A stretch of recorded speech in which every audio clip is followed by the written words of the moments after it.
fitting as I can't play an instrument, though now at 51 years of age I'm finally learning how to play the piano. I'm more of an additive than an ingredient. I kind of like that, actually.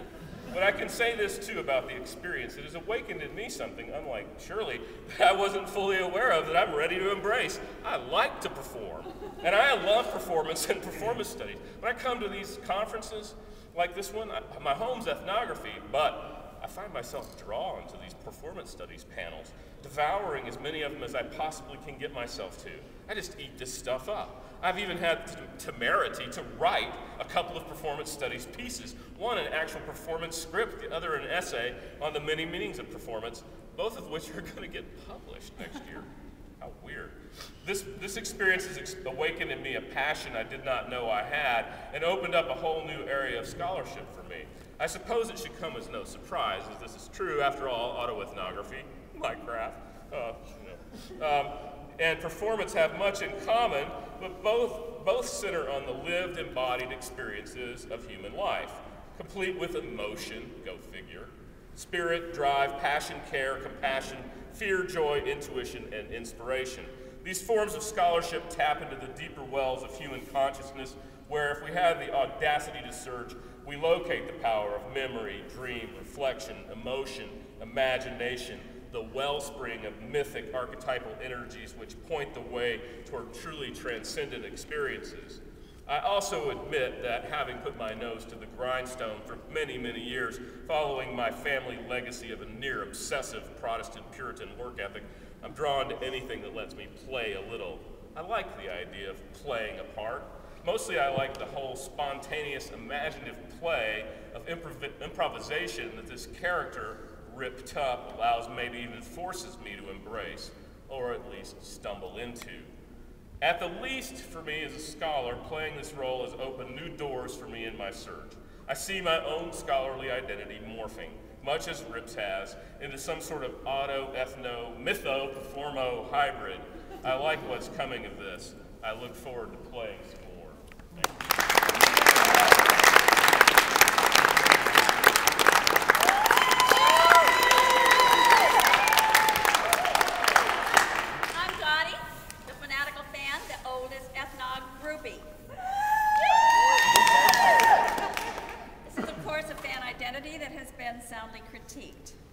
The groupie is conventionally considered passively, subserviently feminine in relation to the rock boy's active masculinity.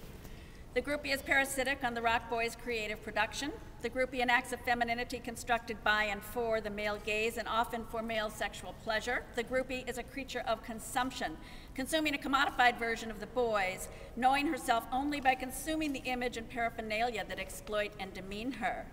I'm Dottie, the ethnog groupie. I organized the 2007 NCA Ethnography Pre-Conference here in Chicago, and it was quite a serious academic endeavor.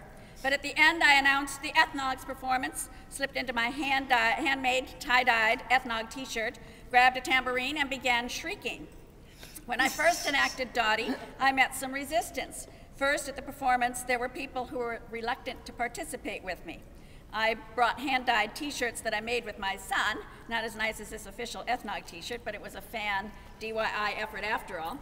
Some people didn't want to wear them, and some who wore them didn't really want to participate in that performance.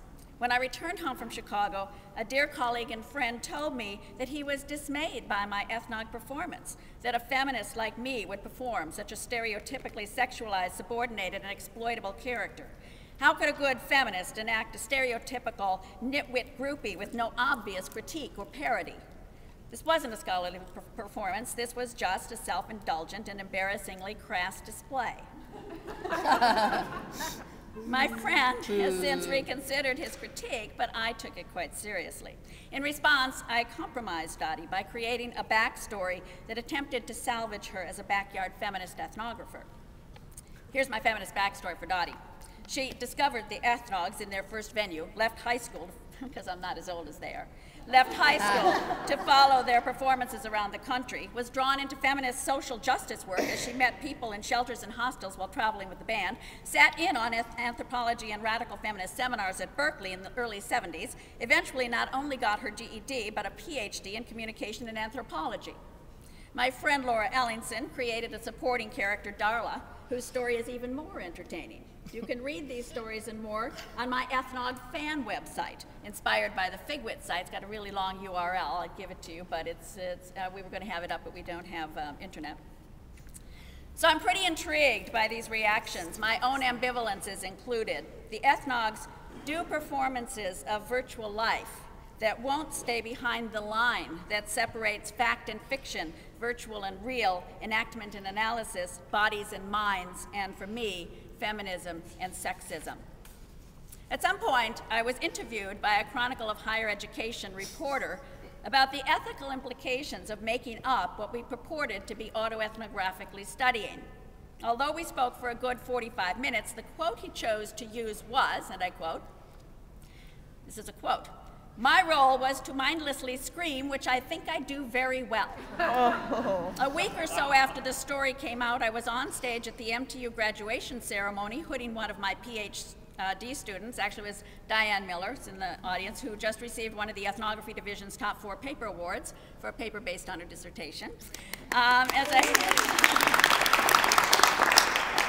Write a song about it. And as I shook the hand of our university president on stage, he looked me in the eye and said, "Read your quote in the Chronicle." For the Chronicle reporter, there's an ethical research issue. If you're making it up, how can you claim to be studying social life? It seems that the fact that the Ethnogs are not really a band and that we're all improvising identities that channel cultural scripts is not social life, but something else. The experience of participating in this experience is not, well, a real experience.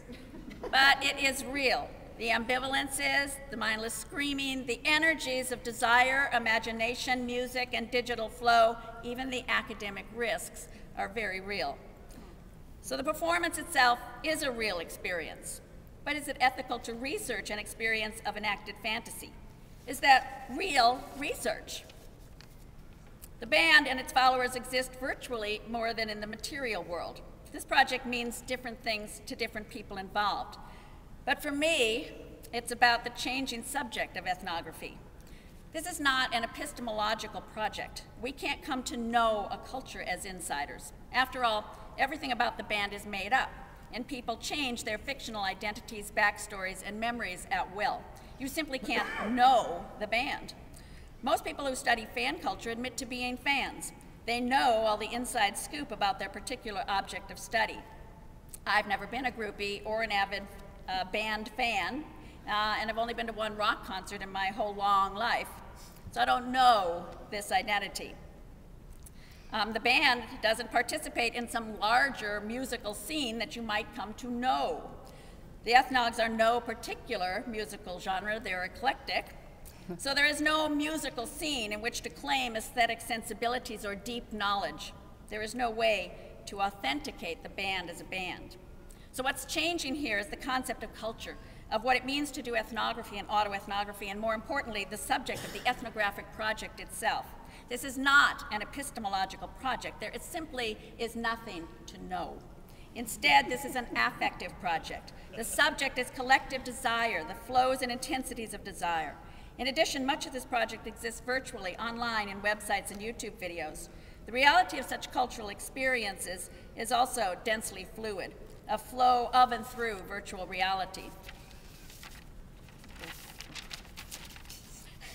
The conventional protocols for knowing culture, for doing ethnography, are insufficient. They stop at the line between fact and fiction, real and imagined, and insist on locating the meaning of culture in a knowing subject or a knowable culture. The Ethnogs project invites us to rethink, or perhaps better, to re-inhabit ethnography, a habitation at the molecular level, in which the project is the co-construction of affective flows, lines of flight, through the real and imagined, the known and unknown, and beyond those binaries. And I invite you to join us. Woo! And I have bootleg CDs! They're only $10. Who wants one? $10 for bootleg DVDs. I've got the